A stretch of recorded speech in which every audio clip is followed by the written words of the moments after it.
Ladies and gentlemen, we've got a major update here when it comes to the 2024 election. Kamala Harris selling out an arena last night. Very impressive until you see the actual details. So take a look at this. A rapper, Megan Thee Stallion, performs Savage at VP Kamala Harris's rally in Atlanta, Georgia. And it was widely reported that people actually started walking out.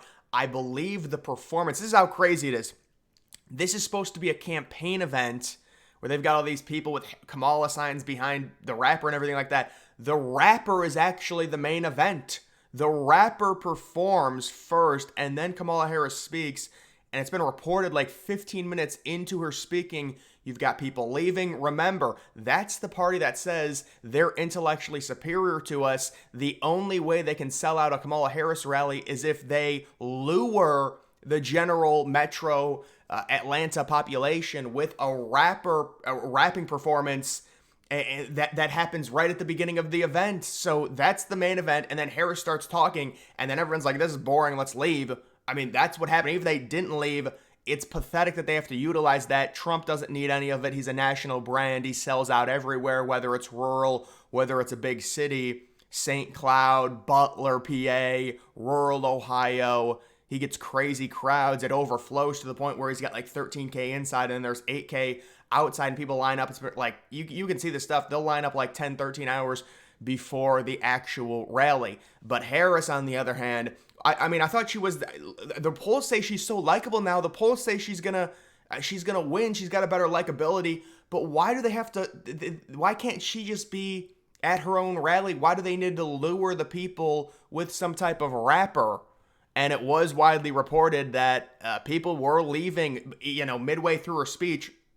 The rapper goes out and performs, and then the rapper gets done, and then people are like, yeah, this is boring, let's leave. Nobody cares about this woman when Kamala started talking. So that was reported, but even just the idea of needing a rapper to carry you and really sell out your arena, and you can see behind all the, the joke Kamala signs, things like that, they obviously articulate or put those people behind there the way, that's strategical, with a lot of minorities behind there as well. But we've got other big news. I did skip over a lot of polls. I want to cover a ton of polls in my next video because there were so many polls. We finally got the big snowball of polls that came out.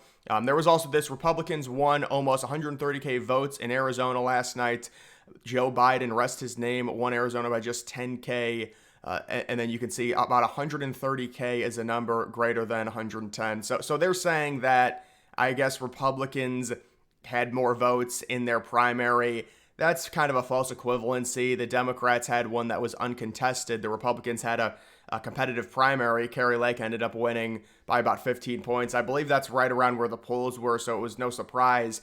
But he is right in the general sense. Republicans do have a massive voter registration advantage in Arizona, so he is right. But this is kind of like a false equivalency because there's not going to be a lot of Democrats, or they're not going to be very motivated to vote when a candidate is running against basically no one. It's always going to be a lower turnout. You also do have Trump back in Harrisburg. So I wonder if this was supposed to be the Butler, Pennsylvania rally, and he's doing it in Harrisburg. I believe that's probably the arena he's doing it in, and there's already people there. We don't know when Trump's going to speak tonight. You know how it is with the campaign and everything like that. They give you a tentative time, and then I guess we'll have to see in terms of that. But Trump's been saying some really interesting things at his rallies, like policy-wise, so it might be interesting to tune into that one. Don't believe the doomers and mainstream media. Kamala hype. Donald Trump is stronger today than he's ever been. He is far outrunning his 2016 and 2020 paces. So yeah, this is an interesting talking point, and this is true. I mean, you can take a look, and I do like that they have this. I'm going to actually full screen this. I like this. You can compare 2016, 2020, 2024. The thing that people will say as well, Trump, his numbers against Biden were a lot better than versus Harris, so it's a positive for the Dems. The switch happened.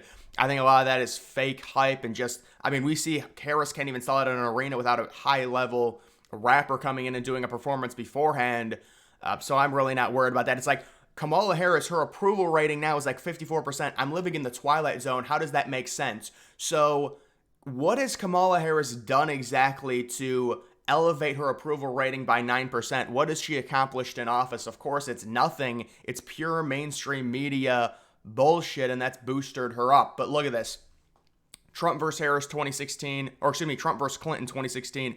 Hillary ended up, I'm surprised there was actually an LA Times poll that did have Trump in the final polls up in a head-to-head battle against Hillary. I just remember Hillary, I guess I got Hillary and the Biden election confused, because look at Biden. That's Trump as an incumbent. Biden winning every single poll. That's just popular vote, pure popular vote. 7.2. Trump outperforms the Real Clear average by about 3. Trump outperforms the Real Clear average against Hillary by about 1.5, but it was mainly the swing states that Trump really outperformed her in. And then Trump versus Harris, the early polls here in 2024 indicate Trump +2, with Trump leading many of these polls. You do kind of have the Rasmussen, maybe a little bit of an outlier. There was a few polls that came out yesterday that a lot of people are freaking out about. I will be talking about those in my polling video, but this just gives everyone a good indicator that this is what we've all been saying. Trump is way outperforming his numbers from 2020, from 2016. Kamala Harris does not have any type of brand that can counter Trump. I mean, they can do all the stuff they've been doing with these Zoom calls. It's like it's the Twilight Zone.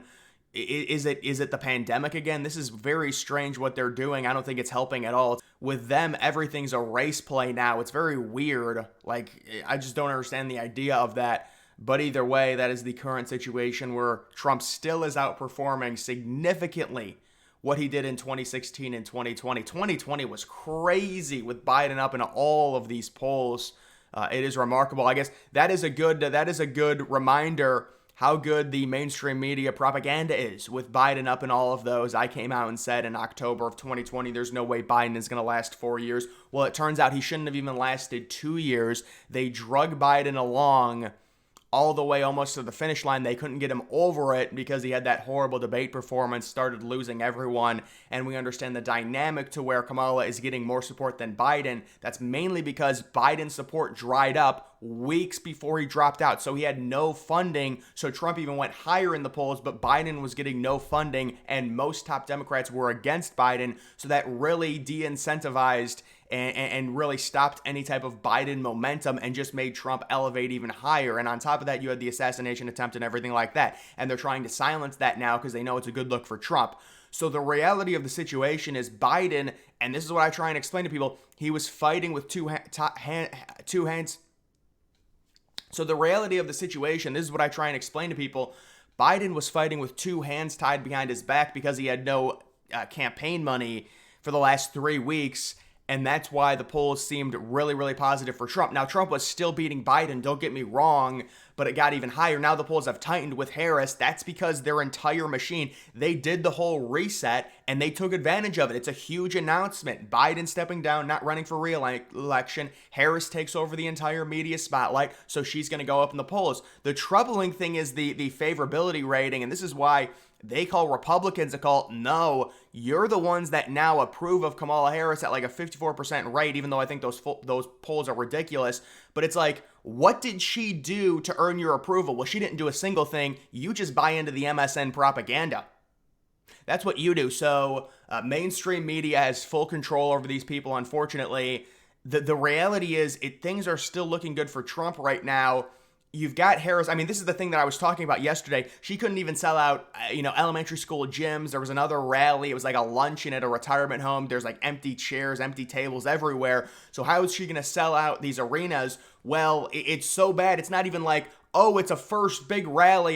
She's going to sell it out because it's this huge thing. They literally have to bribe people to go to these rallies with rappers.